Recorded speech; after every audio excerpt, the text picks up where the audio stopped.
But, you know, I'm struck by this too, and we did hear Barack Obama, not only in this speech, but also this morning, hit John McCain on the issue of Iraq. He is taking John McCain's strength and trying to turn it like judo into his weakness, specifically on veterans issues, for not voting for the GI Bill, and also for what appears to be this slip up by John McCain about that we've returned to pre-surge troop levels in Iraq, when in fact we've not. Yeah, I have to say I do not understand what's going on with the McCain campaign on this pre-surge levels thing, the way that they are standing up for this, the way they are defending that mistake that McCain made. I mean, he is still saying, I did not misspeak there, and he very plainly did. Even his further elaboration of how at the end of July, then we will be down to pre-surge levels. That's not even true. He's digging himself in on this. He's letting Barack Obama continue to hit him on this over and over again. And what Gene says is exactly right.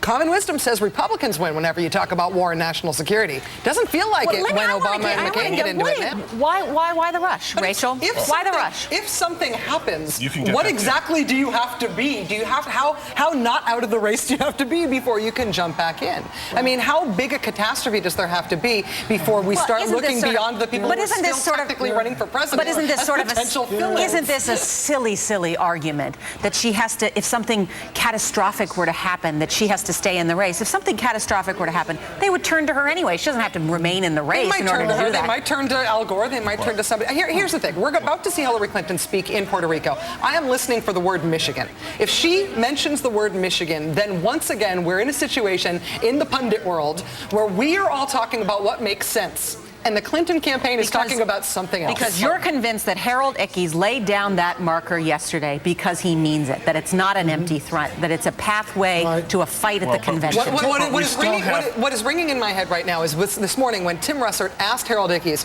what happens if sometime this week Barack Obama gets to 2118? Would Hillary Clinton congratulate him? It's a hypothetical, I know. Who knows if that could happen?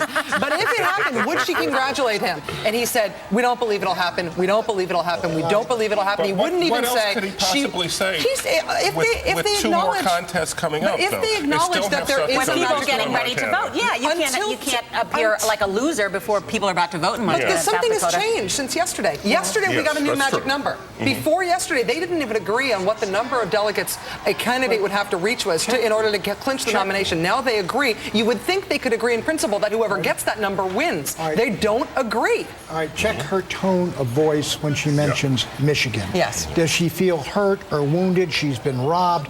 I still don't think they will fight for the border. Or does she say that the people of Michigan have been robbed? I mean, place it in sort of those kinds of terms. Well, that's a sense that is, okay, brother, we're going on. Yeah. And where they're going, I don't know exactly. I don't think they've decided.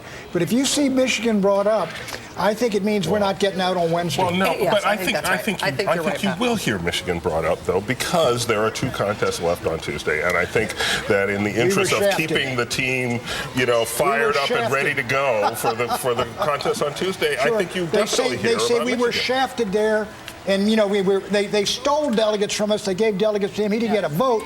If she wants to make that, that's a tough argument. Hijacked. If she wants to make that. Hijacked is the word. Hijacked. She uses hijack that's aimed at Montana and South Dakota and beyond. If she starts talking about, listen to the tone that's coming from the Clinton campaign rather than the way we're all explaining the race. Exactly. Terry McAuliffe said, we need to slow this thing down. Harold Ickes saying, no, 2118 is not going to earn a congratulatory call from Senator Clinton. We are not hearing from the Clinton campaign the things we say they're thinking.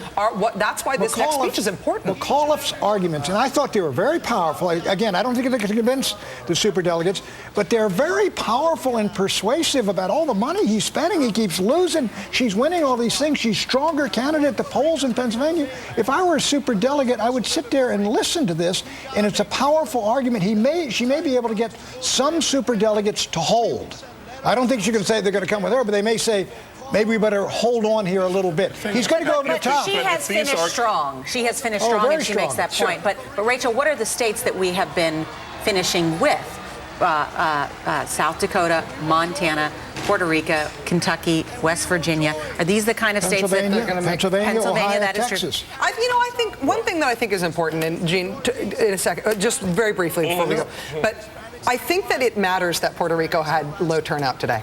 Puerto Ricans are famous for having not only very high voter registration, but very high turnout. What do you think it means? Well, we also didn't see voter turnout in Kentucky meet expectations. And granted, expectations were high, but that's because throughout the Democratic primary process, the numbers have been spectacular in terms of turnout. Now, in these states where Clinton is winning big at the end, it's drying up. What does it tell you about Barack Obama? Because he's getting a pittance of voters in Puerto Rico, West Virginia, and Kentucky. Well, but I think that if the silver lining in this contest for Democrats have been that they've been getting lots of Democrats turning out and lots of new Democratic registration, if that silver lining is getting a little tarnished, at this point, the only thing that's going on with the race... A suggestion might not be doing that well. Their nominee, for heaven's sake. But these are the states that Clinton is winning. When Clinton is winning these states big, she's not turning out a big turnout. I agree with you. It would reflect on Clinton as well. Yeah. But look, we all agree who the nominee is going to be. And this is why the superdelegates might say, as we talked earlier, our boy may have a problem this fall. But that doesn't translate into